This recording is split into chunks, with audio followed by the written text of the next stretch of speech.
Breaking news now. Just the news editor-in-chief John Solomon reporting President Trump has declassified major Obamagate documents. The president's sweeping order includes everything from dossier author, former MI6 agent Christopher Steele, and debriefing reports from Stephen Halper's role as FBI spy. The documents are expected to be released to the public as early as tomorrow or perhaps Monday. Joining us now is John Solomon, and he is also a great American and best-selling author. Good to have you with us, John. I want to turn to what we just reported here about 10 minutes ago, and that is that there is evidence that a left-wing activist was, in point of fact, an agitator in that mob that assailed the Capitol. I understand that you have reporting on this as well. Tell us what you will, please. Yes, there is a new FBI affidavit filed in court today in which an FBI agent says John Sullivan of Utah, a liberal anarchist, liberal activist, was participating in the rally. He has been out there saying, listen, I was filming it as a journalist. I was there inside the Capitol as a journalist. The FBI says that is not true. He was participating in the acts, according to the FBI. He was encouraging people to light things on fire. He was encouraging people to take things, and the FBI recommends in their affidavit that he be charged with federal crimes. This is the first known person that the FBI has confirmed, a liberal activist, not a Trump activist, a liberal activist engaged in criminality inside the Capitol as part of last Wednesday's riots. Video of Sullivan operating and also recapsulizing his role and some braggadocio about how effective he was as a provocateur. That video, I know, is on a number of sites. Yours, it's on Gateway Pundit. I want to give them credit. It was the first that I saw. It is chilling to see what was going on. It is also very clear that we're going to have to wait some time before we should be making a headlong rush into a conclusion about that mob, because there are other videos out as well and you're reporting on this as well. I mean, we were watching Capitol Police open up stanchions and gates and fences that permitted mobs into mobs. They were, at that point, private citizens, it seemed, on their way to look at the Capitol. That turned into an outright vicious riot. So anyway, let's turn to the issue at hand, and that is the most important matter, I think, here tonight, and that is the president declassifying these documents on Obamagate, the spying conspiracy and plot and the actual effort to overthrow this president as a result. We now know that there are documents that exist that support the president and make liars out of so many who claimed that there was no spying, there was no effort to do exactly what they did.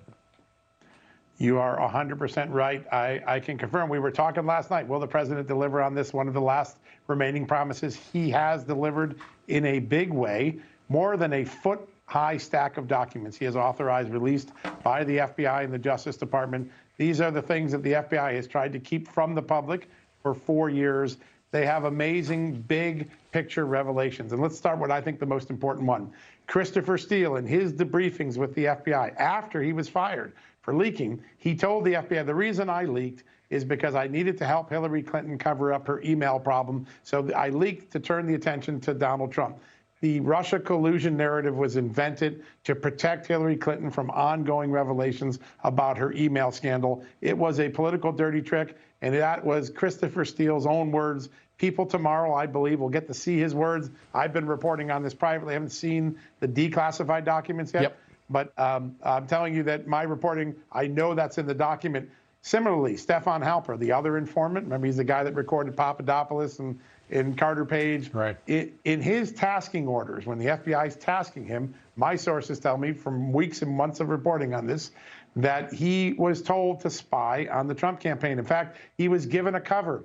Try to pretend you might want to get involved and get hired by the Trump campaign, and then start talking to people and pump them from information. In anyone's book, That is spying. Remember, James Comey said it wasn't spying. The Democrats called it wasn't spying.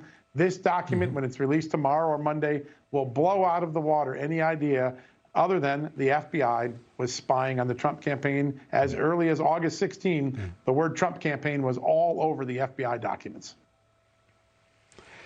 This is appalling. It's disgusting. Even as the Democrats have rushed into another farce of an impeachment, we're watching their first, which already has fallen apart.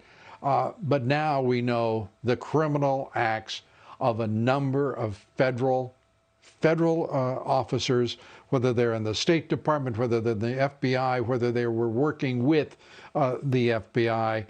This is explosive stuff. And while they are attacking the president, once again, they will have to be defending their own wretched corruption. Do you agree? You're right, Lou. I agree. And I'll tell you something that is going to become clear in these documents. The continuity and the connectivity between the Russia collusion false story that was planted in America for 3 years and the subsequent impeachment of the president in the beginning of 2020, enormous connectivity. In Christopher Steele's debriefing, he acknowledges that he got his primary subsource, the main guy who gave him all the bogus information, who later disowns it. When they go to the subsource, he disowns most of what's attributed to him in Steele's report. A star impeachment witness that the Democrats paraded around on camera was the person that connected Christopher Steele to that bogus witness, or to that witness who gave bogus information. That is going to be to see the continuity that really Russia, then Ukraine, and then whatever else happened. It's all interconnected. It's the same players time and again. And when we were having the proceedings, we were kept in the dark. We didn't know that witness had this connection to Christopher Steele. Important information about to be made public thanks to the president and his declassification decision. Absolutely. And history, as the radical Dems wanted it to be written, even by their fellow travelers, it has just exploded. The truth is about to be presented to the American people, and when it is, that is true. There will be quite a different view of a number of actors who worked against the interest of the nation and this president for over 4 years. John Solomon, we look forward to seeing you again soon, hopefully tomorrow evening, with more on the revelations on Obamagate, as the president has declassified those documents.